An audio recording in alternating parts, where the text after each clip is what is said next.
Assalamualaikum warahmatullahi wabarakatuh. Kembali lagi kita lanjutkan di video ke-6 seri soal dan pembahasannya. Masih melanjutkan materi distribusi binomial, masuk ke video ke-6 ya, sampai 6 video, dan soal yang nomor 26 ya. Jadi soal bahasanya ini adalah video nomor 6 ya. Ya, masuk soal 26. Soal 26 ini sangat eksplisit soalnya, jadi bisa langsung kita gunakan persamaan jadi peluang distribusi binomial. Jadi langsung diketahui ini persamaannya ini, kemudian ini P ya, P nya 0,6, Q nya 0,4, kemudian nilai X nya adalah 0, 1, 2, 3, 4. Yang ditanyakan adalah peluang distribusi binomial 2 sampai dengan 4. Jadi nanti hasilnya adalah kita jumlahkan ya. 2 tambah 3 tambah 4. Sebelum itu harus kita cari satu-satu.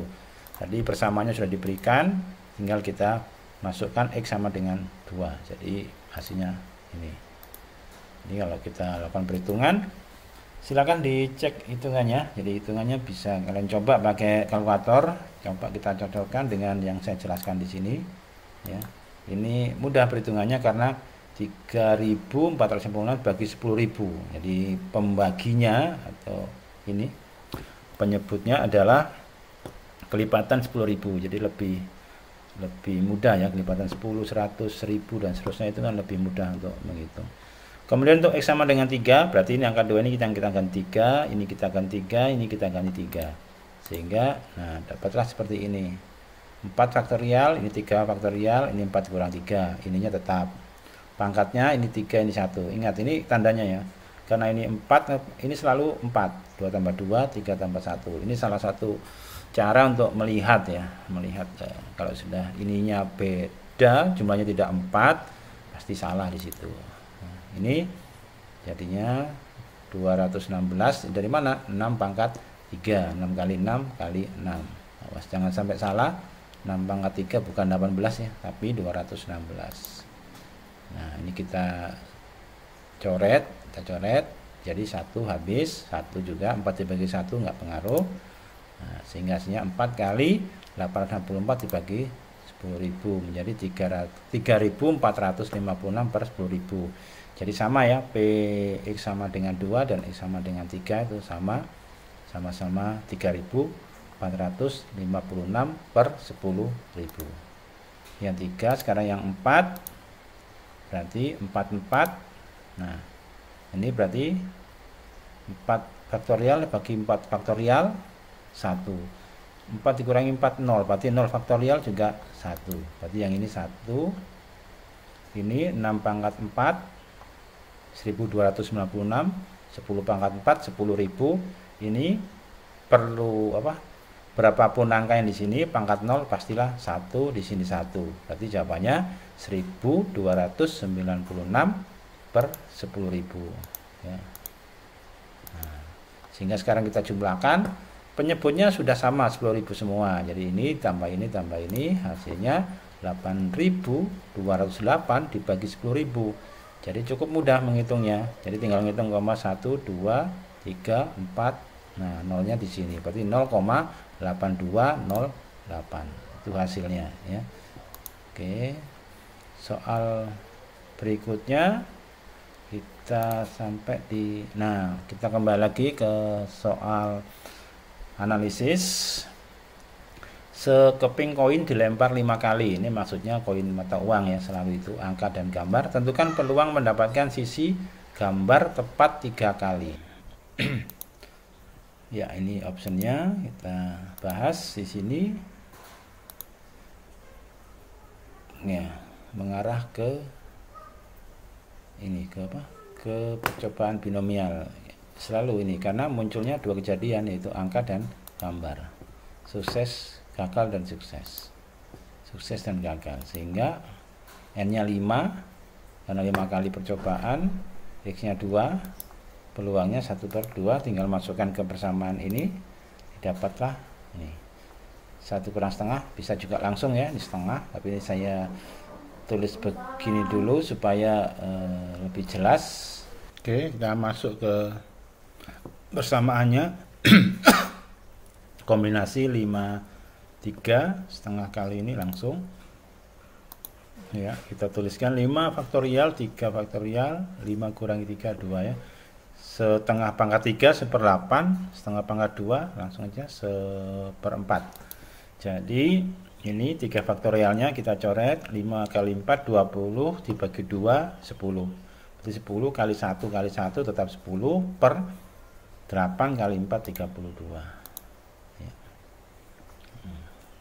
Jadi peluang munculnya gambar tepat 3 kali dari pelemparan sebanyak 5 kali adalah 10 per 32.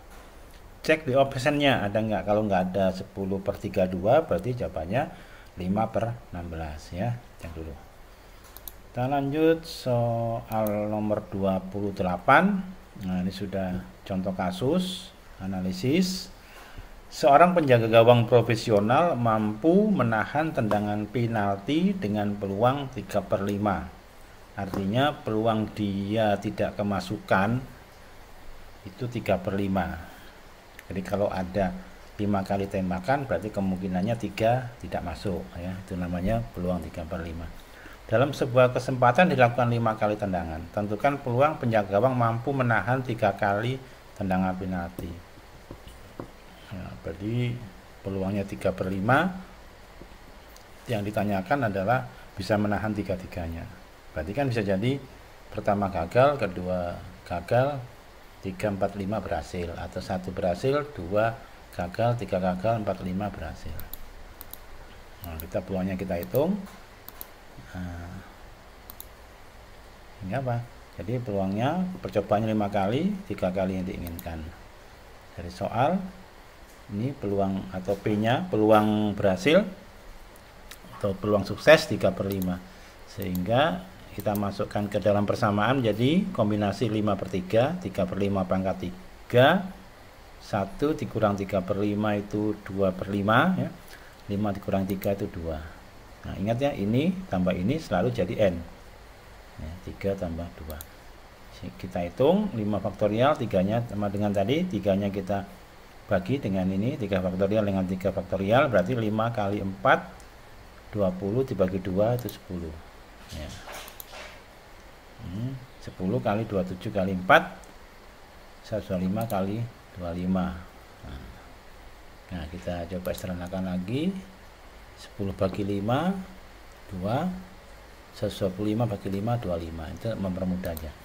Jadi 2 kali 27 kali 4 dibagi 25 kali 25, 216 per 625. Ya, sekali lagi lihat di optionnya. Kalau ada itu ya sudah, kalau belum berarti ini kita sederhanakan atau kita ubah dalam bentuk pecahan desimal.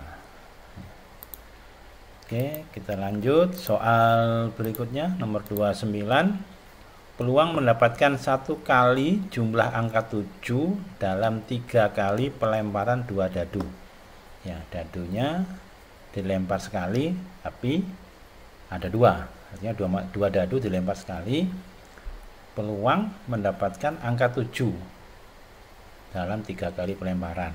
Jadi N-nya 3, banyaknya percobaan 3. Yang diinginkan sekali dapat angka 7. Dadu 2, berarti ini 36 ya, banyaknya ruang sampel 36. Sementara yang diinginkan bentuk angka 7, apa jumlah 7 yaitu 16, 61, 25, 52, 34 dan 43. Jadi ada 6 kemungkinan. Banyak semua anggota itu 6 kali 6. Hingga ini masuk tergolong dari percobaan binomial. Karena yang diinginkan atau hasilnya yang muncul adalah sukses dan gagal. Nah, ini kita masukkan ke persamaan ini menjadi C31 1/6, 1 dikurangi 1/6 itu 5/6. Nah, oke, jadi ini hasilnya. Oke, langsung aja ya, langsung aja perhitungannya silakan dihitung sendiri, kan nggak perlu jelasin. Tapi bisa juga dicocokkan, dicoba dengan kalkulator sama apa enggak hasil ini. Ya, Ini saya tandai garis merah yang bisa dicoret. Nah, ini tinggal 2, berarti 25/72. 9. Soal nomor 30. Ini juga kasus real lebih nyata gitu, kelihatan lebih nyata. Probabilitas seorang bayi belum diimunisasi rubella adalah 0,2. Pada suatu hari terdapat 4 bayi di suatu puskesmas. Ada 4 bayi. Ini probabilitas yang sudah diketahui berdasarkan data statistik bahwa ada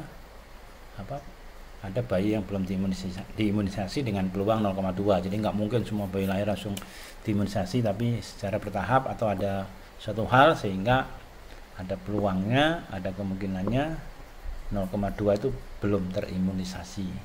Nah, sekarang pada suatu hari di puskesmas ada 4 bayi. Nah, sekarang berapakah peluangnya? Tentukan peluang terdapat 3 bayi yang belum diimunisasi rubella dari 4 bayi tersebut. Ya, kita coba kita selesaikan. Oke, berarti N-nya 4 ya, 4 bayi, berarti X-nya 3, peluangnya 0,2.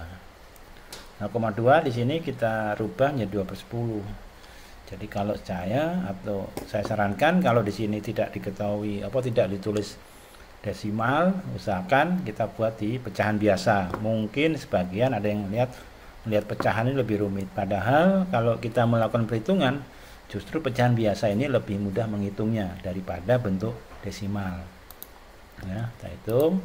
Seterusnya ini kita bagi, tinggal 4, 256. Nah, ini hasilnya 0,0256. Ya, situ. Itu soal nomor 30. Lanjut soal nomor 31. Suatu survei menemukan bahwa 1 dari 5 orang berkata bahwa dia telah mengunjungi dokter dalam sembarang bulan yang ditanyakan. Jadi kalau ditanya November ke dokter, ya. November ke dokter, tidak. Jadi kalau ada 5 orang yang ditanya, 1 orang tuh jawabnya seperti itu. Nah, jika sekarang ada 10 orang yang dipilih secara acak, ini bukan 101 ya. Jika ada 10 orang dipilih secara acak, tentukan peluang 3 diantaranya sudah mengunjungi dokter bulan lalu. Nah, di sini kan dia sembarang bulan. Jadi yang kita inginkan hanya bulan lalu. Jadi ini jelas ya, disebut di binomialnya. Kemudian N-nya 10, X-nya 3, P-nya 1/5. Ya. Peluang 1/5 berarti peluang gagalnya nanti 4/5.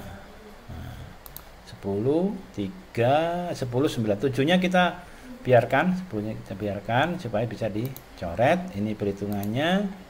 Oke, nggak ada masalah. Silakan dicoba dihitung secara manual. Nah, hasilnya harusnya 0,2013 ya, 0,03. Oke, kita lanjut soal terakhir. Oke, kita sampai di nomor 32. Ini bentuknya IC ya. Kalau tadi 1 sampai 31 semuanya bentuk pilihan ganda, ini bentuk IC. Ya, kita lihat soalnya. Tentukan peluang munculnya 6 gambar pada pelemparan koin homogen setimbang sebanyak 10 kali. Kalau kita ingat, ini mirip soal yang nomor berapa tadi, yang ujian 10 nomor diharapkan betul 6 soal, 6 nomor. Dan ini koinnya setimbang, sama tadi untuk soal tadi ya, 10 soal nomor, kemudian 6 benar, soalnya bentuk benar salah ya. Jadi ini dari ini N-nya 10 kali percobaan, kemudian X-nya 6, jadi itu yang diharapkan, sukses 6. Kemudian peluangnya 1/2 karena mungkin koinnya sama dengan tadi soal bentuk salah benar. Jadi untuk P X sama dengan X ini persamaannya tetap kita gunakan, kombinasinya 6, 10, 10, 6. Ini setengah pangkat 6, di sini setengah pangkat 4, sehingga hasilnya ya hitung sendiri ya, saya nggak perlu uraikan lagi. Jadinya seperti ini. Hasilnya adalah 0,2051. Oke. Jadi sampai di sini pembahasan soal-soal distribusi binomial atau peluang distribusi binomial. Saya buat sampai 6 video dengan harapan tidak bosan dan bisa dipahami ya. Ada 32 soal. Sekali lagi sampai di sini, kita lanjut video berikutnya, mungkin soal-soal yang lain atau materi yang belum diajarkan. Terima kasih.